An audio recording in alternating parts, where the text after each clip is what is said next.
Humans versus Imagination, the world's worst TED Talk, that never happened.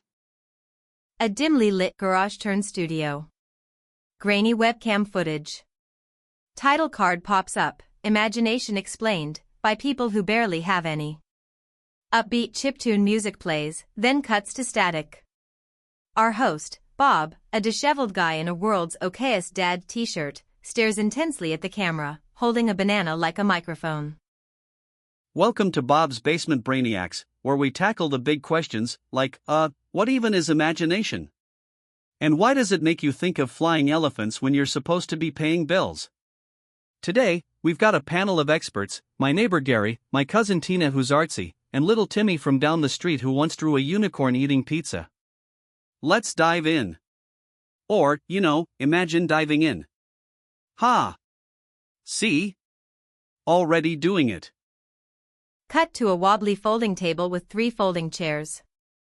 Gary, a balding accountant in a tie-dye shirt, clearly a midlife crisis casualty, adjusts his glasses. Tina, with neon hair and paint-splattered overalls, doodles on a napkin. Timmy, age 7, bounces a rubber ball off the wall. Okay, Gary, you're the logical one.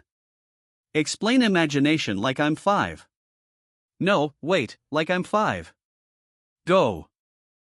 Clearing throat, pulling out a crumpled Excel spreadsheet, right.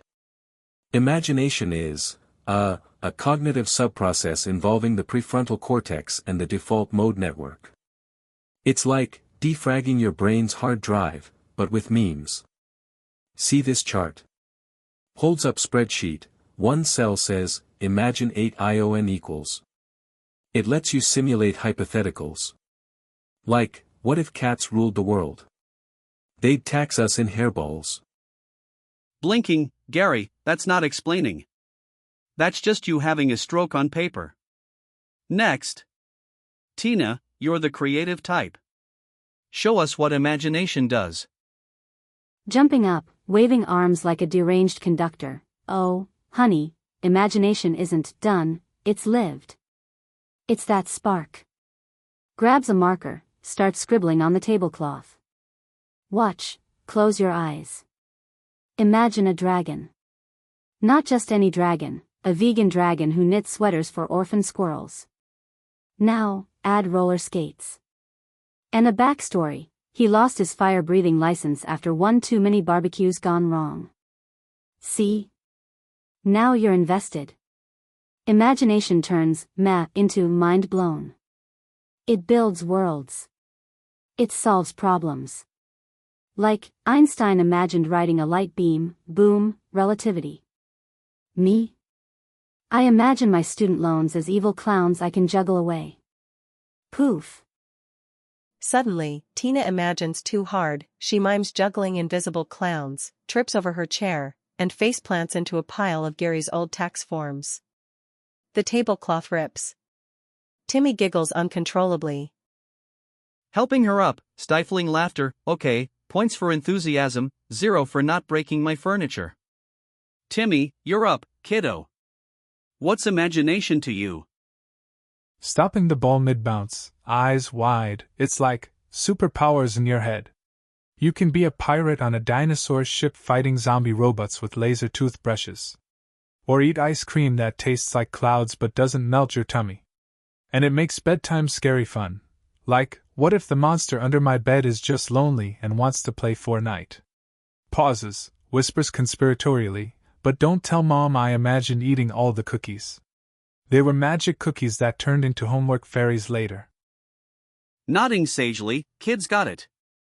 Simple, chaotic, 0 lawsuits.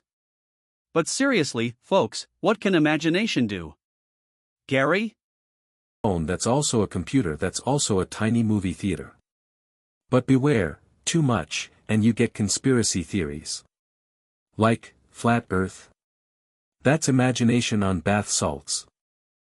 Rushing confetti, wait, where'd that come from? Out of her hair, it heals.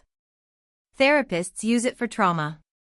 Imagine your fears as cartoon villains you can squish with a giant cartoon hammer. Whack. Or it creates art. Picasso imagined faces on the wrong sides of heads. Genius or drunk? Both. Yelling, it makes friends. My imaginary buddy Steve can turn invisible and steal extra recess time. But he says grown-ups forget how cause they're too busy adulting. Adulting sounds like a disease. Cut to a demonstration skit. Bob narrates in voiceover, now, live action, what imagination can do. Scene, the garage transforms, via bad green screen, into a portal. Gary imagines a business meeting, but it's with evil spreadsheets that chase him with pie charts. He screams and hides under the table. Cut to Tina imagining a beach vacation. Suddenly, palm trees made of spaghetti rain down. She slips on a meatball wave. Timmy imagines a superhero cape, ties a towel around his neck, flies by jumping off a stool, lands on Gary. Chaos ensues, flying tax forms, spaghetti tentacles grabbing the camera. Panting, covered in fake seaweed, see? Imagination turns ordinary disasters into epic ones. It dreams up cures, stories, even this video. Without it, we'd all be boring blobs staring at walls. So, try it, imagine me with hair. Or 1 million subs. Winks, donate to the Bob's Bald Fund below.